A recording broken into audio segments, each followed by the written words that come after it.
พี่น้องปูมาครับ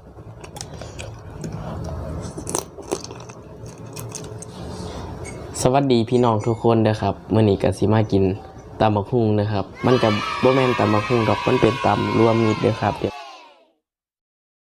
มันเป็นตำรวมนะครับพี่น้องก็มีลูกชิ้นปูมามีหลายอย่างอยู่ครับนี่ครับนี่กับหมูย่อด้วยเลยครับเขาสิมากินกันเลยนะครับพี่น้อง Nope.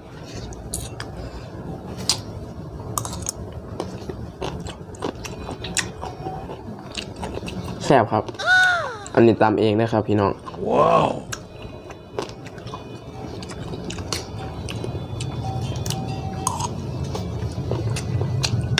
นี่ข้าวปุ้นขนมเส้น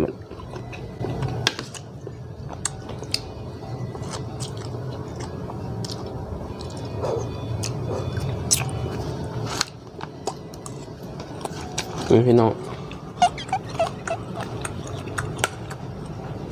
หอยเชอรี่น้ำนะครับนี่ครับ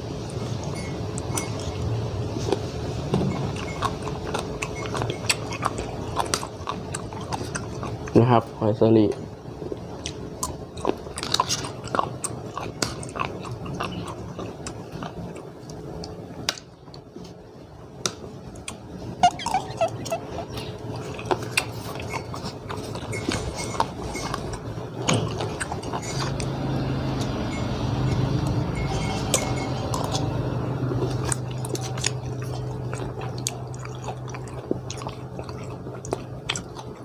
ไข่ปูครับ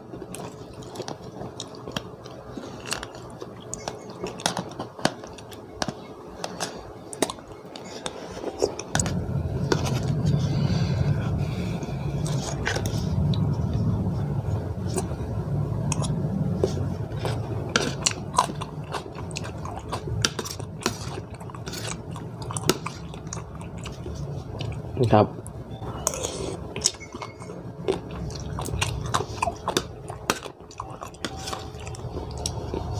ลูกชิ้น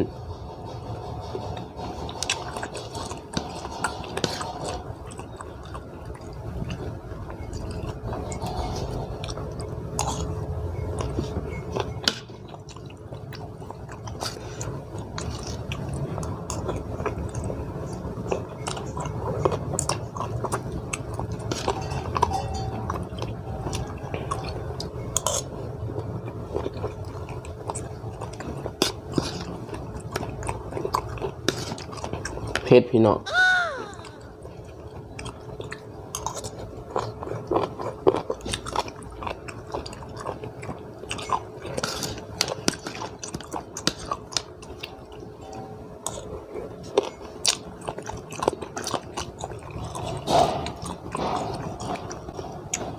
ปูมาครับ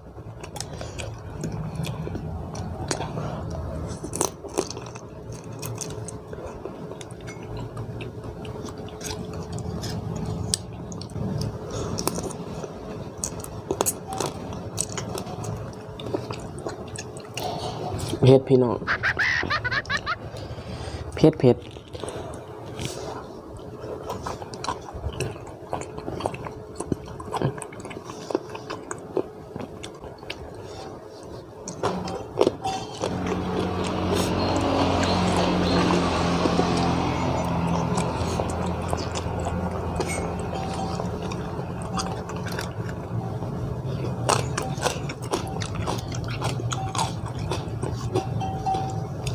นี่ครับ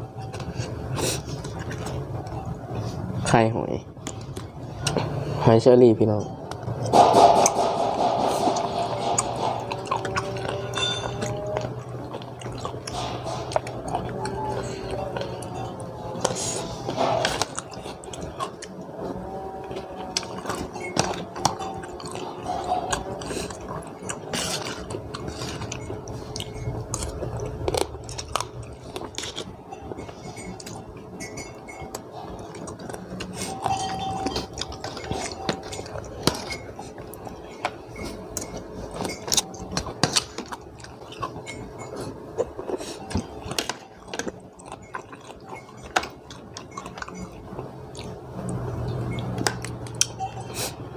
ปูมาครับ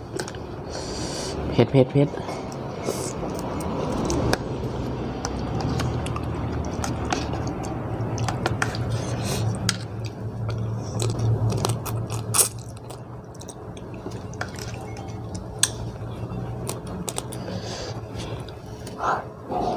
ปูม่านี่